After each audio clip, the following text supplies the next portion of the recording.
Welcome sa DRS 2.0. Fresh at nagbabagang happenings bang hanap mo? Mga padabarkads man yan o mga trending topics? Pwes, sagutin natin yan.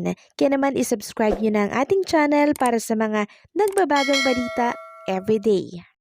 So ayan, welcome back again sa ating YouTube channel mga Kadaverkads. And for today's video, ang pag-uusapan natin ay tungkol sa mga importanteng kaganapan sa loob at sa labas ng Itbulaga. So ngayong araw nga po, kompleto na ang mga maglalaban-laban ngayong araw sa Foreign Rap and Rock Loans Grand Finals. So bali-anim po sila dahil kahapon nagtayo po yung winners.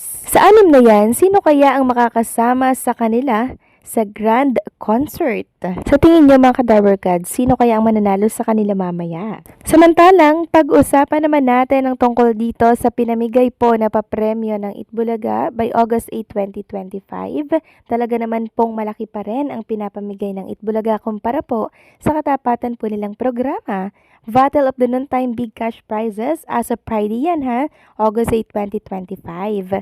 Ang Itbulaga po ay may 185,000 pesos na inilabas kahapon, while ang It's Showtime ay nasa 35,000 pesos lamang. Marami kasi ang sponsors ng Itbulaga mga Kadaverkads, kaya the more na mas maraming sponsors, mas malaki po ang inilalabas na papremyo ng Itbulaga. Samantalang kapatid, playback naman tayo. Happy 17 years dito po sa TV5. Happy 17 years kapatid. So, nung time po na nagpaalam itong ABC, nag-sign up sila. August 8 po yun, 2008. Then, August 8, 2008, bandang 11 p.m., nagpaalam ang mga manonood sa magandang lumang ABC5, branding pagkatapos ng Network Inc. Block Time Agreement sa MPB Primetime Inc. Then, August 9, ngayong araw, 2008, sa eksaktong 7 p.m. ang TV5 ay yumanig sa Philippine Television at tinatrato ang mga manonood ng 3 oras na live extravaganza na nagpapakita ng mga bagong programa na nagtatarget sa karamihan ng mas batang madla. So 17 years TV5. Happy 17 years kapatid. Samantalang si Ma'am Malu Chua Pagar naman po ay nagsimula na bilang bagong PTV General Manager. Umarangkada na sa unang araw ng trabaho si Malu Chua Pagar bilang bagong General Manager ng PTV, ang primerang state-run television network ng bansa. Isa umano sa mga marching orders ni Pagar ay ang pagbuo ng isang entertainment program na iisahang ipapalabas kada linggo. Matagal nang kilala si Pagar bilang veteranong executive ng television industry at dating kaakibat ng Tape Inc., ang original na producer ng Itbulaga. Inaasahang magdadala ng bagong hangin sa PTV ang kanyang pamumuno habang tinitingnan ng publiko ang mga posibleng bagong programa sa state broadcast. And ang mga nakita nyo nga po na mga picture ni Mama Malu Chua Pagar kanina, yan po yung pagpasok niya po dito sa PTV and talaga namang tinutour na po siya, pinapamiliarize na po siya sa kanyang office at sa mga magiging lugar po ng kanyang trabaho. So, inalisan niya na ng tuluyan po talaga itong Tape Incorporated at inamin niya naman po yan na taong 2021 pa or 2020, nag-resign na po siya doon. Pero nung nagkagulo nga po ang TVJ versus ang Tape, diba, talaga namang tumistigo pa po siya. Dahilan para po, alam niyo yun, magalit ang ilang mga Daverkads dahil tila daw baga walang pinagsamahan, diba, na ganyan. Alam naman natin na maganda yung samahan dati, diba, ni Mama Malu Chua Pagar at ng Tito Vic and Joey at ng mga Daverkads. Tapos pumanig dito sa Tape Incorporated. Well, choice niya na yon mga Kadaverkads.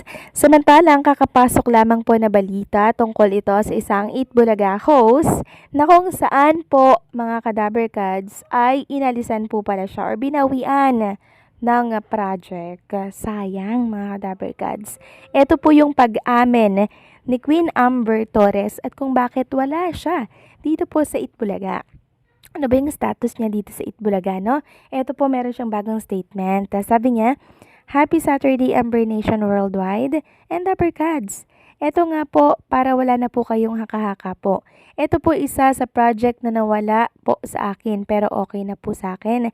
Kasi po may better plan si Lord kaya inalis niya po ako dyan sa project na yan. Lahat po ng effort ko, rehearsal, hindi po yun nasayang dahil marami po akong nakilala na new friends. Pag si Lord po ang gumalaw, I'm sure mas bigger pa sa nawala po sa akin ang ibibigay niya. Ayan po, wag na po kayong magalit at hindi din po ako inalis sa Eve po. In perfect time, papasok din po ako, magkikita-kita din po ulit tayo at daily nyo pa rin po akong makakasama. So ayun po ang paglilinaw ni Queen Amber. Wala naman daw siyang problema sa Itbulaga at in perfect time, papasok din siya sa naturang programa. Kasi nga alam natin na nag-aaral po si Queen Amber, di ba? Alam naman natin yung oras ng pasok niya at ng Itbulaga, hindi po ba? Pero dito ako nagulat sa inalis po siya sa isang project na kung saan ipinaghandaan niya ng todo, nag-rehearsal lang ng todo, tapos at the end, eto taalisan siya ng project, aalisin po siya doon sa project, di ba? Nakakapanglumo nga naman po yun. And masakit po yun sa part ni Queen Amber Torres kasi nagsisimula pa lang siya mga kadaber cards dito po sa showbiz industry tapos madidisappoint siya agad. Actually, ganito naman talaga sa showbiz industry. Pag-amin nga po ni Miles Ocampo dati, di ba? Kahit binigyan na sa'yo yung project na yon, yung role na yon, pwedeng mawala yon sa'yo. May case po talaga mga kadaber cards na ganito yung madalas na nangyayari. Pero malas lang ni Queen Amber dahil natapat po sa kanya yung ganito. Siyempre, di ba? Bilang isang baguhan po sa showbiz industry, nakaka-disappoint. Para bang wawalan ka ng kumpiyansa sa sarili mo na hindi ba ako sapat, hindi ba ako akma sa ganyang role, 'di ba? So parang na discouragement, 'di ba mga kadaber cards dito kay Queen Amber Torres na ganito yung kanyang unang dinanas. 'Di ba? Nakaka-disappoint 'yan. Pero normal lang 'yan, Queen Amber Torres. Normal na nangyayari 'yan. At kinalulungkot naming mga dabber cards na malaman na ganyan pala yung nangyari sa'yo.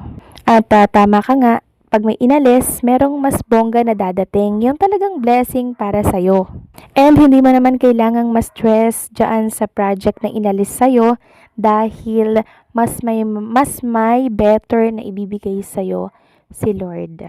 Basta focus ka lang sa pag-aaral dahil masyado ka pang bata, Queen Amber. Marami mo pang pwedeng gawin sa buhay. Ang importante ngayon, mga kadaber cards, pag-aaral muna ni Queen Amber kaya hindi po siya nakikita sa Itbulaga. And since, ayun nga, nagkakagulo na sa mundo ng social media, lalo na po sa comment section ng mga post ni Queen Amber, kaya napilitan pong magsalita yung kanyang mami na walang problema sa Itbulaga. Babalik din po siya sa Itbulaga. Ang problema, inalisan po kasi siya ng project. So, masakit-sakit yon. Kaya naman, intindihin na lang natin yung mga hugot ng mami ni Queen Amber Torres. Okay, ang importante dito, walang problema kay Queen Amber at sa Itbulaga. Okay? So, anong sa inyo dito, mga kadaber cards? Please comment down below.